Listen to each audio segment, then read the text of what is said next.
అన్న ఇప్పుడు అయ్యప్ప స్వామి వేదాల్లో పురాణాల్లో చారిత్రాత్మకంగా ఉన్నాడా? అసలు అయ్యప్ప స్వామి జన్మించాడా లేదా? అంటే కొంతమంది వాదిస్తున్నది ఏంటంటే అయ్యప్ప స్వామి మూమెంట్ యాక్చువల్గా మనకు ఒక 100-150 సంవత్సరాలు అట్లా వెనక్కి వెళ్తే ఈ అయ్యప్ప స్వామి దీక్ష తీసుకొని ఇంతింత మంది అక్కడికి వెళ్ళేటోళ్ళు కాదు. లాస్ట్ 30 years 40 years నుంచి ఇంకా ఎక్కువ మంది వెళ్తున్నారు. ఎందుకంటే దీనికి 2 కారణాలు. అయ్యప్ప స్వామి మీద భక్తి పెరగడం ఒకటి, ఒకరిని చూసి ఒకరు వేసుకోవడం, మాల వేసుకోవడము, కోరికలు తీరినాయి అనుకోవడం, లేదంటే కార్తీక మాసంలో ఒక 40 రోజులు స్వచ్ఛంగా దీక్ష బ్రహ్మచర్యం పాటిస్తూ మద్యానికి మాంసానికి అన్నిటికీ దూరంగా ఉండాలి అనే కోరికతో కూడా కొంతమంది చేస్తుంటారు. అయితే బేసిక్గా ఇప్పుడు కేరళలో ఎక్కువ మత మార్పిడులు జరుగుతున్నాయి. ఆ మత మార్పిడిలు ఆపడానికే ఈ మాలధారణ ఇట్లాంటి అయ్యప్ప స్వామి క్రియేషన్ ఒకటి వచ్చింది, అయ్యప్ప అనే దేవుడే లేదని కొంతమంది వాదిస్తుంటారు. దానికి కూడా మీ సమాధానం? నేను ఇప్పుడు అదే అనబోతున్నాను.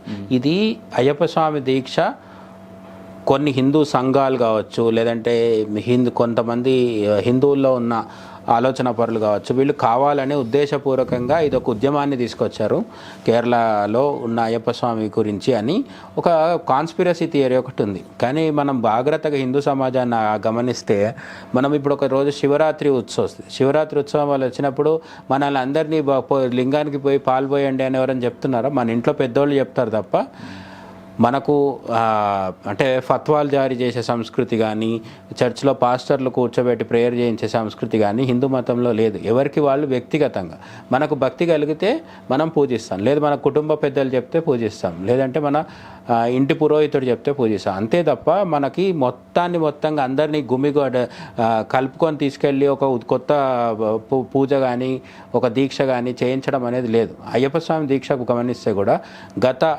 ఒక 30-40 సంవత్సరాలు 50 సంవత్సరాలు క్రమంగా పెరుగుతూ వస్తుంది. ఇక్కడ ఇది ఒక రోజులో జరిగింది కాదు. అయితే ఒక 100 years బ్యాక్, ఒక సెంచరీ బ్యాక్, శతాబ్దం వెనక్కి వెళ్తే అయ్యప్ప దీక్ష ఇంత ఉధృతంగా ఉందా అంటే లేదు అంటే అర్థము కేరళలో కూడా లేదని కాదు. కేరళలో గమనిస్తే గత 1000 సంవత్సరాలుగా అంతకంటే ముందు నుంచి కూడా అయ్యప్ప స్వామికి ఇరుముడి తల మీద పెట్టుకొని వెళ్ళి అయ్యప్ప స్వామికి సమర్పించడం శబరిమల కొండ మీద అనేది మనకు చారిత్రక ఆధారాలతో నిరూపితమైంది.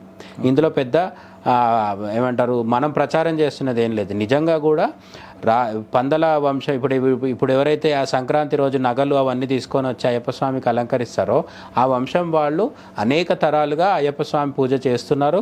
శబరిమల కొండ మీద 18 మెట్లు ఉన్నాయి. అక్కడ అయ్యప్ప స్వామి విగ్రహం ఉంది.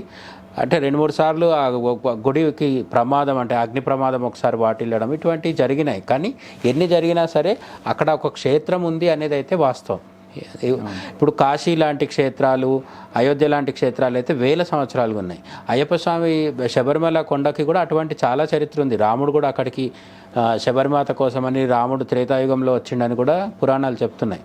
ఆ విధంగా అయ్యప్ప స్వామికి సంబంధించినది కూడా చాలా పురాతనమైన చరిత్ర ఉంది. అయితే ఇక్కడ వచ్చిన సమస్య ఏంటంటే కొంతమంది చెప్తున్నది ఏంటంటే అసలు అయ్యప్ప అనే పేరు వినగానే సంస్కృతంలాగా అనిపించట్లేదు కదా. మన మిగతా పేర్ల దేవుళ్ళ పేర్లు ఎట్లుంటాయి? ఇప్పుడు పార్వతీదేవి, లేదంటే దుర్గాదేవి, రాజరాజేశ్వరి దేవి, శివుడు, శంకరుడు, లేదంటే కృష్ణుడు, రాముడు, ఇవన్నీ ఉన్నాయి కదా. ఇవన్నీ సంస్కృతంతో కూడుకున్న పేర్లు. అయ్యప్ప అనేది అక్కడ స్థానికంగా జనాలు పిలుచుకునే పేరు. కాబట్టి ఈ దేవుడిని సృష్టించిండు అనేది కూడా ఒక ప్రచారం జరుగుతుంది.